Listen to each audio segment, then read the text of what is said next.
तीज का दिन था और माता पार्वती ने तीज का व्रत रखा था।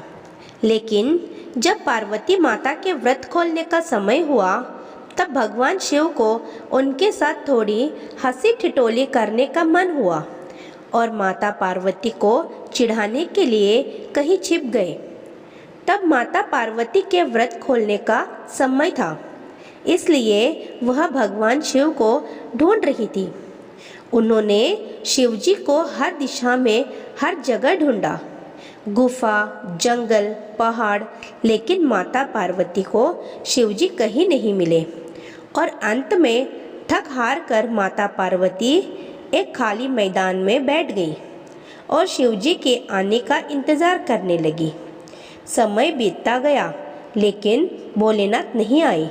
फिर माता पार्वती ने सोचा कि भगवान शिव तो समग्र सृष्टि के नाथ है, उन्हें कहाँ क्या हो रहा है सब पता होता है और ऐसे में वह पार्वती माँ को पूजा करते हुए भी ज़रूर देख लेंगे और अपने आप ही प्रकट हो जाएंगे। यही सोचकर माता पार्वती ने एक मिट्टी का शिवलिंग बनाया और उसकी पूजा करने लगी।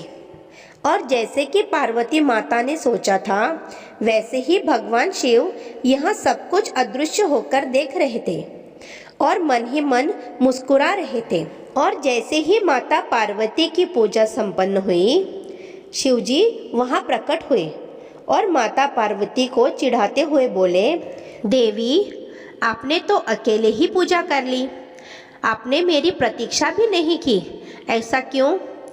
तब पार्वती जी ने कहा, हे प्रभु, मैंने तो आपका बहुत इंतज़ार किया, लेकिन सूर्यास्त हो चुका था और रात होने वाली थी, इसलिए मैंने शिवलिंग बनाकर आपकी पूजा कर ली और अपना व्रत संपूर्ण किया। यह बात सुनकर शिवजी ने फिर ठिठोली करते हुए कहा, मैं तुम्हारी बात पर कैसे विश्वास कर लूं?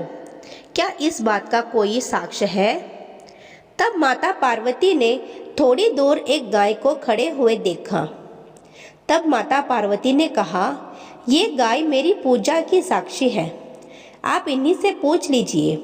लेकिन वह गाय भी भोलेनाथ की यह हंसी ठिठोली के बारे में जानती थी, जिसकी वजह से जब शिवजी ने उन्हें माता पार्वती की पूजा के बारे में पूछा तब गाय ने ना में सिर हिलाया और शिवजी ने हंसते हुए उनसे कहा कि वह बस उनसे थोड़ी हंसी ठिठोली कर रहे थे और वह सच जानते हैं, लेकिन अपने पति के सामने झूठा कहलाने का कलंक माता पार्वती को सहन न हुआ और उन्होंने गाय को श्राप देते हुए कहा, जिस तरह आज तूने झूठ बोला है उसी तरह अब तुझे झूठन ही खानी होगी। भले ही तुझे अच्छे से अच्छा भोजन क्यों न मिले, लेकिन तू झूठन के पीछे भागेगी।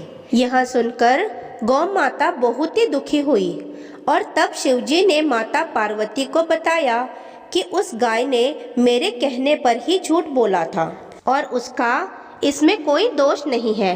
यह बात सुनकर माता पार्वती को अपने श्राप पर बहुत दुख हुआ और उन्होंने गौ माता को यह आशीर्वाद दिया कि वह दिव्य जन्मा है और उनके सभी गुण जैसे हैं वैसे ही रहेंगे, लेकिन उनका दिया गया श्राप अब नहीं टल सकता।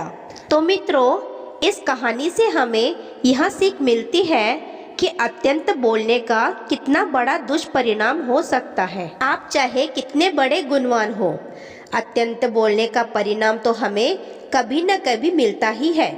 मेरे प्यारे दोस्तों, आपको ये वीडियो पसंद आई हो तो मेरे चैनल को सब्सक्राइब ज़रूर कीजिएगा। धन्यवाद।